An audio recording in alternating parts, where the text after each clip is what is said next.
The UN is set to launch a global shock plan just prior to the next US presidential selection. What do you guys think? What do you guys think it'll be this time? It's some sort of global shock plan.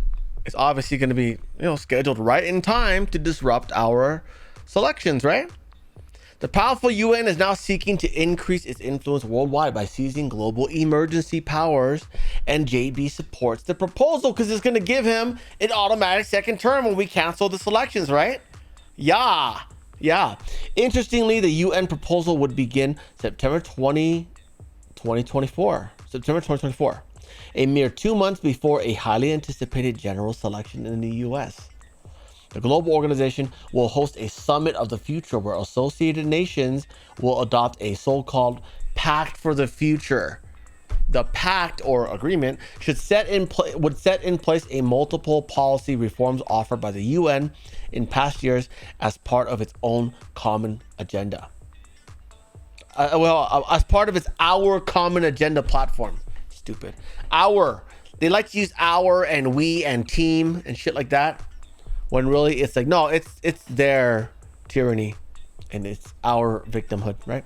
While there are several aggressive proposals included in the agenda, none are disconcerting, as the UN's plan for an emergency platform, which would provide the international organization significant powers in times of global shocks, such as another pandemic.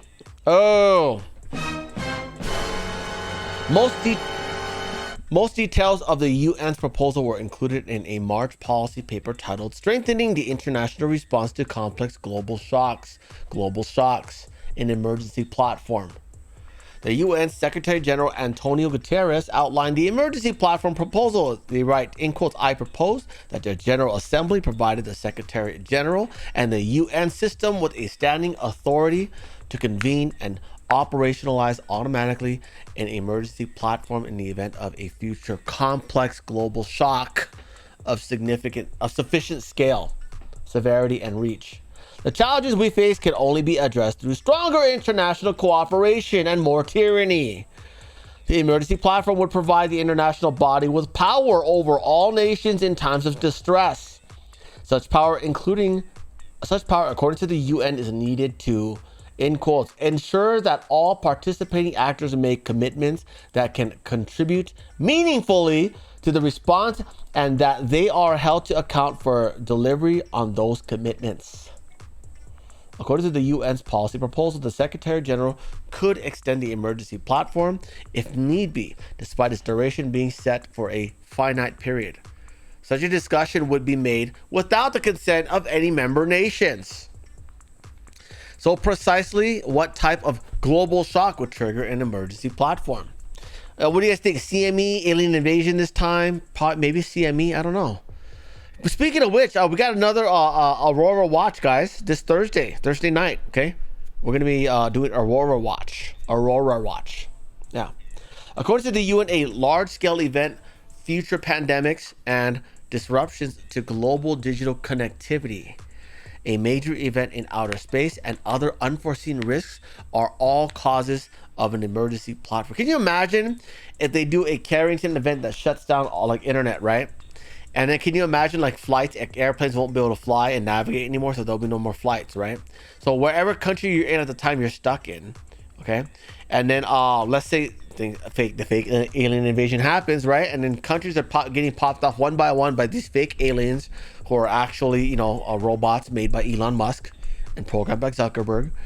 And then they just destroy one country after another, and we have no idea what's going on because there's no internet, right? And by the time we figure it out, they're already like taking all of the gold from those countries and like building more robots and bigger aliens and stuff like that coming out to the bigger countries.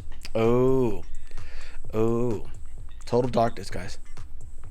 Many have criticized the U.S. proposal and have accused it of being an attempt to consolidating power. Yes, of course.